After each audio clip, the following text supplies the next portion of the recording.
حمزہ اور ہیرا بہن بھائی تھے جو ہمیشہ نئی چیزوں کی کھوج میں رہتے تھے۔ گرمیوں کی چھٹیاں تھیں اور وہ اپنے والدین کے ساتھ نانی کے گاؤں آئے تھے۔ گاؤں کے آخر میں ایک پرانی سنسان حویلی تھی جس کے بارے میں سب کہتے تھے کہ وہاں کوئی نہیں رہتا، لیکن رات کو روشنی جلتی بجھتی ہے۔ ایک دن حمزہ اور ہیرا نے فیصلہ کیا کہ وہ اس حویلی کو قریب سے دیکھیں گے۔ جیسے ہی وہ گیٹ کے قریب پہنچے، دروازہ خود بخود چرچراتے ہوئے کھل گیا۔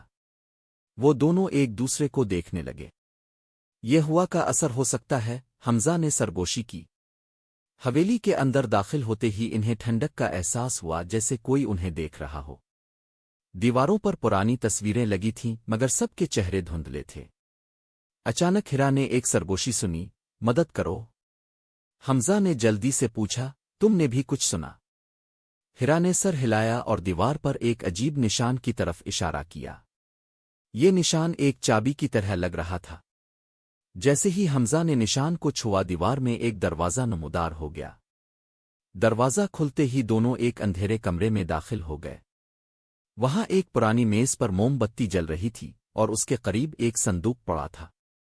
جیسے ہی انہوں نے صندوق کھولنے کی کوشش کی، پیچھے سے دروازہ زور سے بند ہو گیا۔ کمرے میں ایک پرانا آئینہ بھی تھا۔ اچانک اس میں ایک پرانی پوشاک میں ملبوس لڑکی نظر آئی جو بولی، صرف بہادر ہی یہ راز کھول سکتے ہیں۔ حمزہ اور ہیرا سہم کر ایک دوسرے کی طرف دیکھنے لگے۔ وہ آئینے میں نظر آنے والی لڑکی کی بات پر حیران تھے۔ حمزہ نے ہمت کر کے پوچھا، کون ہو تم؟ اور یہ سب کیا ہے؟ لڑکی نے اداس نظروں سے انہیں دیکھا اور بولی، میرا نام نور ہے۔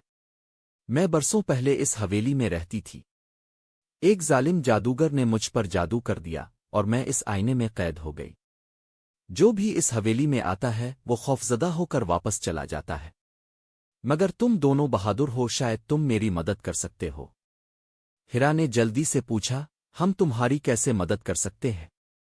نور نے آئینے کی طرف اشارہ کیا، اس صندوق میں ایک طلسمی چابی ہے۔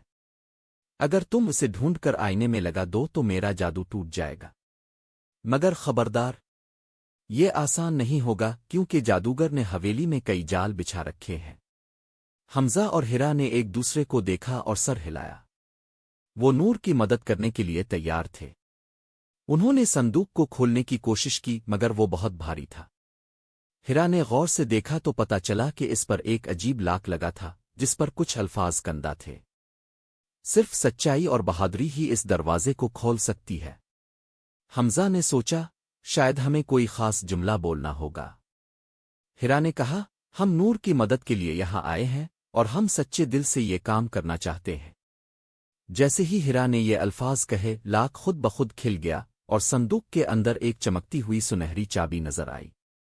مگر جیسے ہی حمزہ نے چابی اٹھائی، پورا کمرہ لرزنے لگا اور دیواروں میں سے عجیب سائے نمودار ہونے لگے۔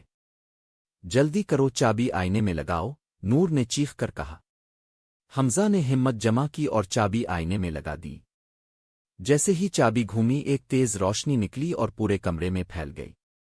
سائے چیخنے لگے اور دھوئیں میں بدل کر غائب ہو گئے۔ آئینہ ٹوٹ گیا اور نور حقیقت میں ان کے سامنے کھڑی تھی۔ نور کی آنکھوں میں خوشی کے آنسو تھے۔ تم نے مجھے آزاد کر دیا۔ میں ہمیشہ تمہاری شکر گزار رہوں گی۔ اچانک پورا ماحول بدلنے لگا۔ حویلی کی خستہ دیواریں چمکنے لگیں اور سب کچھ پہلے جیسا خوبصورت ہو گیا۔ نور نے مسکراتے ہوئے کہا، اب وقت آ گیا ہے کہ تم واپس جاؤ۔ مگر یاد رکھو، بہادری اور سچائی ہمیشہ جیتتی ہے۔ ایک روشنی کا دائرہ بنا اور اگلے ہی لمحے حمزہ اور ہیرا اپنے نانی کے گھر کے آنگن میں کھڑے تھے۔